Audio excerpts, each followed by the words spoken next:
China has stockpiled an enormous amount of food supplies, so much that they could feed their 1.4 billion people and survive for decades. What does China know? Why are they doing this?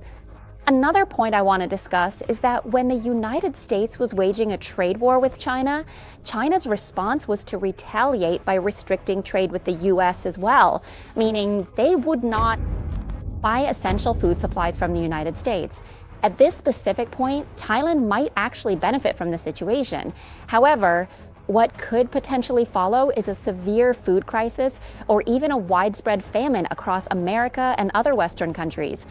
You can support today's important information by scanning this QR code right here, or you can support our work by subscribing, liking, sharing, or leaving a thoughtful comment below. Now, let's get started with the details. Watch until the end with me, Prim Try, on the Sci Money Monster channel. The trade war that the United States says it will unleash on China isn't the first time. Everyone knows it. The world knows. China knows, and especially China knows very well what kind of impact and devastation a trade war brings. Take the real estate crisis happening in China right now, which still hasn't recovered. Part of that is a result of the first trade war that Donald Trump started. And of course, China remembers the pain and definitely won't let itself get hurt like that again. One thing China has prepared very well is food. This is a strategic issue, people's livelihoods. Let's look at this graph. You can see that ever since the first trade war broke out, these three lines here have shot up steeply. The steep rise in these lines shows the massive amount of food reserves that China has stockpiled. This includes more than 200 million tons of corn, nearly 150 million tons of grains, over 100 million tons of rice, and almost 50 million tons of soybeans. The source of this information might seem a bit odd because the numbers come from the United States Department of Agriculture. So, to be honest, I'm not entirely sure if the data about China that comes from the US is actually accurate. But what's certain is that China is stockpiling these supplies. So why is China stockpiling so much food? What are they keeping it for? Do they know something we don't, or are they preparing for something? One thing's for sure. China's massive food stockpiling is what's called food security, or the strategic assurance of the people's livelihoods. Because when a nation possesses this high level of food security, it means China can ensure the basic survival of its 1.4 billion people, even if they have to completely isolate themselves from other countries, or even if they find themselves in a state of active warfare. Now, let's move on to the topic of the trade war. What if the United States decides to significantly raise import tariffs and impose restrictive trade barriers? Imposing at least a 60% tariff on China, as mentioned earlier, what China would do in retaliation is to impose trade barriers on the United States as well. And the measures China would take against the US could be considered quite severe. They would stop buying food, meaning they would stop importing food from the US. And China refusing to import food from the US would be the starting point. That could potentially push the United States into a food price crisis. At this point, you might be wondering, if China stops buying food from America, why would the US face a food price crisis? The answer and the steps are like this. I'll break it down and explain it to you. First, let's look at just how much purchasing power China has when it comes to buying or importing food. Okay, so the United States is the biggest consumer, that is, the largest consumer in the world. But China is the country that imports the most food in the world. When it comes to China's food import power, the USDA says that China is the largest food importer globally, bringing in food to feed its 1.4 billion people with an annual value of $140 billion. And the United States is one of the countries exporting food to China. It's actually the fourth largest in the world. And of course, if China or its 1.4 billion people suddenly decide to stop buying food from a certain supplier, that's 1.4 billion people shifting their purchasing power. This would move the value of trade away from the US and Europe, and if you add it all up, in the long run, it would definitely surpass $1 trillion. So the next question is, what happens if China turns its back and stops buying from the United States? What would happen next? The first thing we'd see is that American farmers, agricultural producers, and farmers in the US would be left behind. To paint a clearer picture, this would cause food prices in the United States, as well as in Western countries, to experience a kind of tsunami effect. When a tsunami happens, the seawater recedes, right? It pulls back and disappears for a while. Then, before you even realize what's happening, the water that had pulled back suddenly comes rushing back as a massive wave, crashing onto the shore and destroying everything along the coastline. That's what a tsunami is, right? Now, the price of food in the United States is going to follow a similar pattern. Because of China pulling out of the US food market, let's talk about the short term first. In the short term, it's going to make food prices in the US drop. Well, lower food prices sound good, right? That means people will have more money to buy things. But remember, that's just in the short term.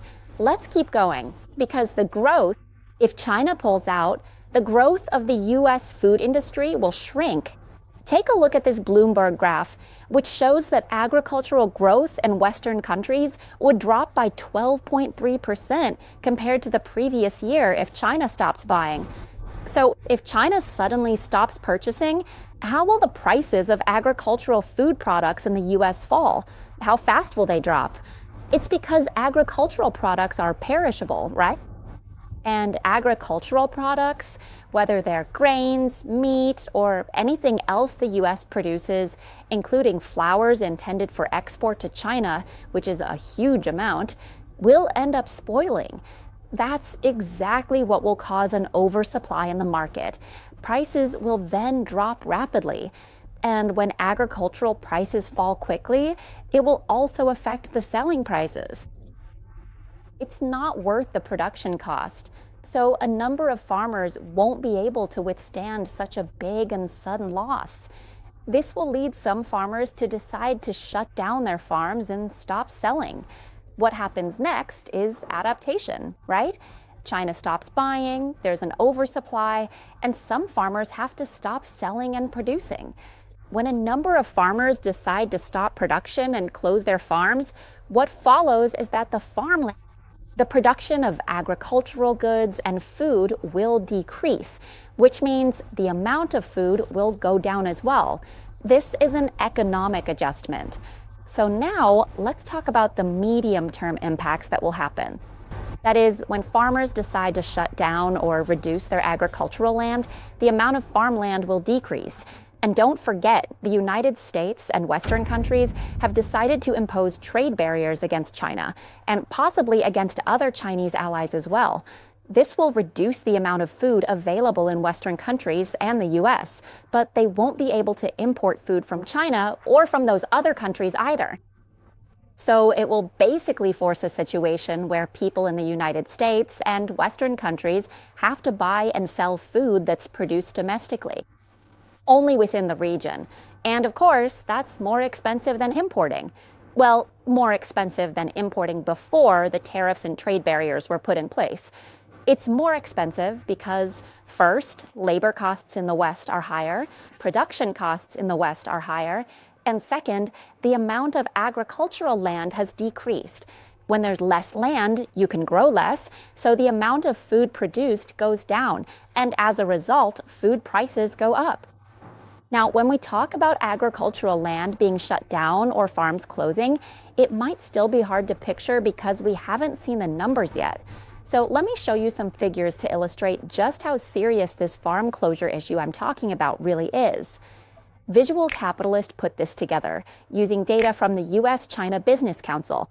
Their report shows that certain industries in the United States were established specifically to support or promote the export of American goods. Let's take a closer look at exactly how much we are exporting to China, what the total monetary value is, and how many jobs in the sector focused on exports to China are there. But in this video, I'll focus specifically on the industries affected in the food sector. Currently, the number one specific industry impacted is the export of oil seeds and grains, with a value of up to approximately $18.5 billion. There are as many as 178,736 jobs in this sector. Next, the North American meat export industry is also doing very well. It ranks third. The value of meat exports to China is as high as $4.5 billion, with 32,396 jobs in this sector. Moving on, the crop production industry ranks sixth, with a value as high as $2.4 billion. There are 28,391 jobs in this industry. So if China were to say it would no longer buy food from the United States, the value of this industry, as well as the jobs within it that support food production for export to China, would no longer be necessary, right? The numbers I've just shared really highlight the severity of what it means to be stuck on the farm. This is what I mentioned at the beginning of the video, that this situation will make Thailand one of the countries that could benefit from this. Because if China stops buying food from the United States, the benefits will shift to other regions. China will then import food from Latin America, Africa, Russia, and Asia, Thailand being one of them. Thailand as well. Another clear example of this is that the United States and the G7 countries will lose out when China stops buying their food. The benefits that used to go to the G7 will then end up going to the BRICS group, which are the countries I just mentioned. And the result of this is that BRICS will be able to rely less on export income from the United States and Western countries. Exactly. So let's take a look at the US economy and see what would happen if food inflation or overall inflation gets even higher in the United States. What would the situation be like for American consumers? I happened to be browsing social media and came across a clip of this woman who shared on social media that her cost of living in the US has increased fourfold. She said that while she can still afford her mortgage payments, she barely has any money left to cover her monthly expenses. Throughout the month, she has to sit down and decide which bills to pay first, which ones can wait, or whether to spend her money on food or household necessities. I'm tired. Like big shoes, black shoes, a ton of jackets. I don't know. Clips with my hair, a ton of makeup. I'm exhausted. On summer seminars, I'm not bothered with it. Like, I can't handle the stress of it. Like, I'm fine here. It's like this because food inflation, or the rise in food prices, has already happened in the US. Actually, it's happened in many regions around the world. But in the US, it was particularly intense, and it still hasn't gone away. Let's take a look at this chart. It looks kind of cute, right? You can see that in 2022, food inflation in the US reached its highest point, 9.9%, because at that time, the CPI, or the Consumer Price Index in the United States, peaked at 11%. And the reason I'm showing you this chart is because back then, food inflation was able to rise that high because of the COVID outbreak. The period when COVID happened can actually serve as a copy-paste example to explain what's about to happen. That is, if China stops buying food from the United States, then American farmers would have to shut down their farms like this. The reason food inflation in the US, the carrot bar that shot up to 9%, got that high was because during COVID, the Fed, the US central bank, pumped a lot of money into the system, basically printing a ton of money. But don't forget, at that time, there was a lockdown. The lockdown meant that farming couldn't happen, so the amount of food produced was limited. There was less supply, meaning there just wasn't enough food, but there was a lot of money in the system. The two didn't match up, so that's why food prices skyrocketed during COVID. And this is going to reflect what's about to happen again. If China stops buying food from the US, it will force American farmers to shut down their farms. Once the farms close, there will be less agricultural land. When there's less farmland, it's really no different from the lockdown situation, because the total amount of food produced will significantly decline, which will inevitably push up food prices across the United States and could easily trigger another round of food inflation. And believe it or not, when food prices are high and people go hungry, extreme hunger can lead to volatile and unpredictable outbreaks of violence. And this has occurred repeatedly on numerous occasions throughout history.